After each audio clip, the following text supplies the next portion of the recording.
Hello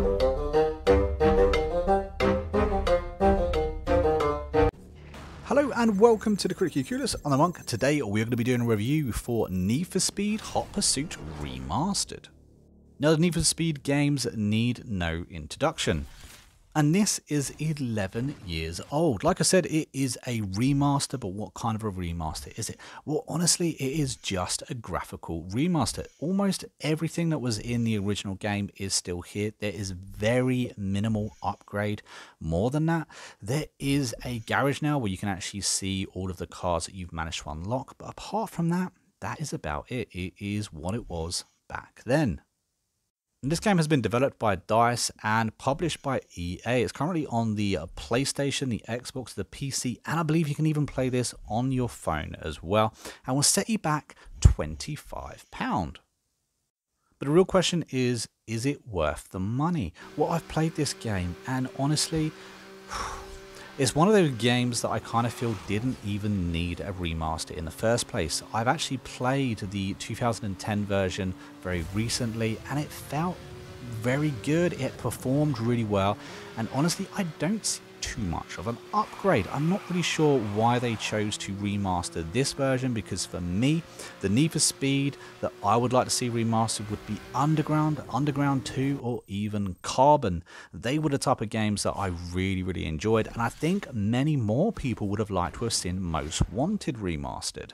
So this isn't even the game that we would have liked to have seen done in the first place.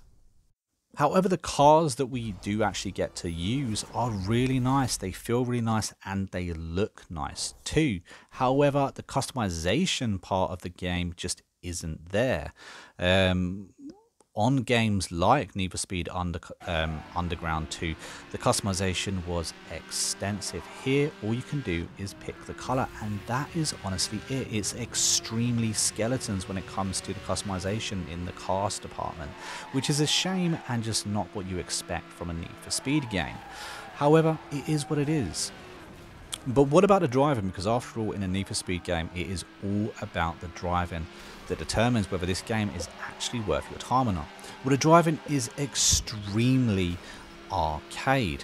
The tracks are very boundaried off. You cannot break through them. There is no swerving off. You can hit that barrier at 147 kilometers an hour and you would just skid all the way around it. Now there is vehicle damage, but there is not realistic vehicle damage. Like I said, you can smash into that barrier as hard as you want and it will just slingshot you around. But for me, that isn't even the worst part of the driving. The worst part is the rubber banding. At the beginning of every single race, you will not be able to come in first for taking a couple of good corners. The other AI cars are extremely fast. You are not going to be catching them.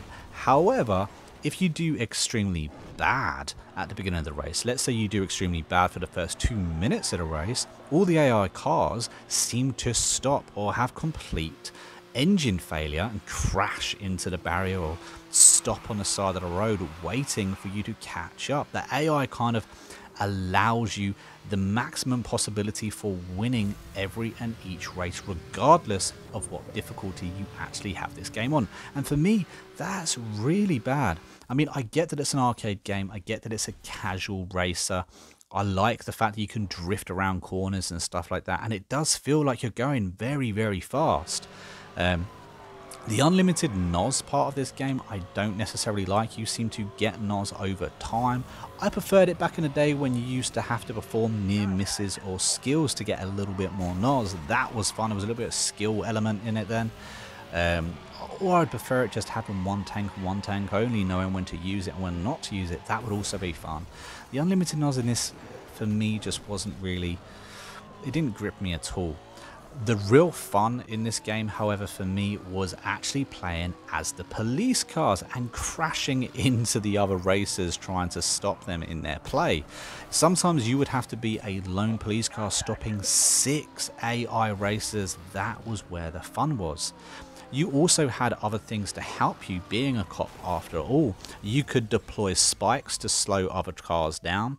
You could deploy roadblocks again to slow other cars down. You could deploy EMPs and choppers to drop spikes ahead as well. For me, this really did add to my gameplay, and it was an element of the game that I really enjoyed. When I first picked this up, I thought that I would want to just stick to the street side of it, as I did as a kid, but actually playing as the cops was a lot of fun, and probably the best element of this game by far. The game itself is very basic. When you are playing as a street racer, there are duels and there are just basic straights, time trials even. And that's pretty much it. There wasn't too much to it. As a cop, again, there was very little to that too. You would chase down a suspect, or you would try to arrive on the scene of a crime within a certain time, being graded on the speed that you actually managed to get there. And of course, you would receive penalties for every single crash that you'd get into on the way to. I found that a lot of fun. It was a bit challenging. It's probably the most challenging race types in the game. But apart from that, there's very little else to actually do in this game. There is online play. Again, there are duels, so 1v1 type of thing. But if you are trying to wait for, say, 6 people to fill your lobby, I personally found this was very hard to do. I think that maybe there just aren't enough people playing this game. Maybe with it moving on to Game Pass, as this is a Game Pass game now, it may be a little bit better now. However, I still found it really hard to actually get into an online session. If I wanted to duel, absolutely fine, but if I wanted a bigger race, then no. I found it really hard to actually get that to fill up. But the different cars in this game were actually a lot of fun to play. Some of them looked absolutely amazing and sounded as they did back then too. The way you play is the more races you do, the more leveling up you do. As you level up, you unlock new cars, and it's as simple as that. There aren't too many different types of cars on both sides, but there are different types on both sides, both playing the cops to unlock and both playing the street racer as well. All being said, guys, I'm actually only going to give this game a 5.5. For me, this game was just lacking something, and I see very little reason to pick up the remastered version if you already have the original version as well.